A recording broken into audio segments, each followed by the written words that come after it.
What's up, guys? It's your boy TayMoney13. Welcome to the YouTube show, guys. Here today to talk to you guys a little Destiny Taken King news that I find a little bit mixed emotions about. It has to do with our year one legendaries. Vision of Confluence, SOS Paybacks, Fate Bringers, all that good stuff, guys. Well, according to one of the officials at Bungie, who was at IGN, I believe it was Deej. I'm not a journalist, so I'm not going to actually backtrack and see who it actually was.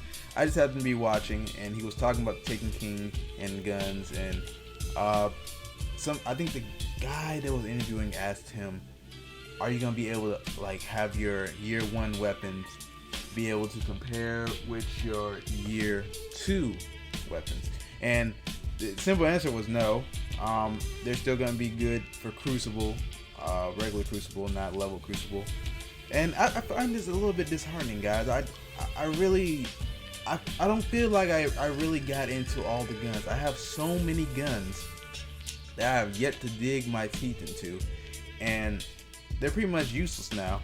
And this really just cuts the amount of guns that you could have had to be able to use in half. Because a lot of people still like the Fate Bringer, a lot of people still like the Vision of Confluence, a lot of those guns.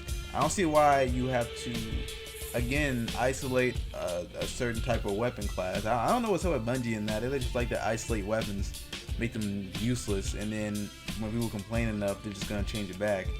And I hope that's the case, but I hope they change their mind on that. I feel like some people have certain weapons that they like, and if you haven't found a weapon you like, maybe you'll find it in year two. But I digress. I mean, it's not a big problem, and odds are people are gonna not use the year one weapons anyway, and they're gonna favor the year two weapons anyway. So I mean, it's not like a huge problem. I mean, I understand, you can't use Fate Bring forever, so it's whatever. It's still good for regular Crucible.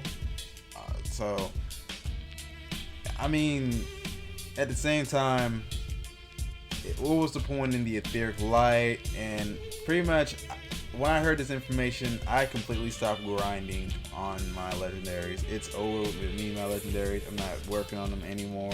There's no point, because they're pretty much useless, and that's just kind of sad, because I was really still playing Destiny, upgrading my legendaries, getting the Etheric Light and whatnot, and I just found out Etheric Light's going to be pretty much useless. Why was I oh yeah, that's right, my controller died. I just find out that my legendaries are going to be useless. So what would be the point? It kind of just makes me think, what would be the point in grinding to get out in the Taken King? It kind of affects, do I want to really buy this?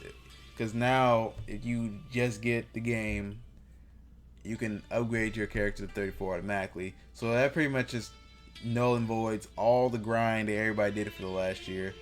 Yeah, and I feel like if you're a new player, you need to go through that grind like everybody else did.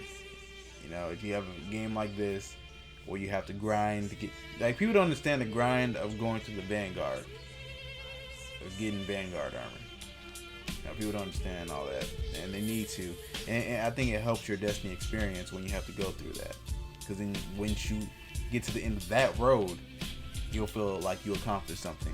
So maybe Bungie, hopefully they see this video, and hopefully they change their mind on what they're going to do and whatnot, and whatever. So if you like what you saw today, like, rate, and subscribe, and be sure you check out my other videos coming out later on today. Deuces.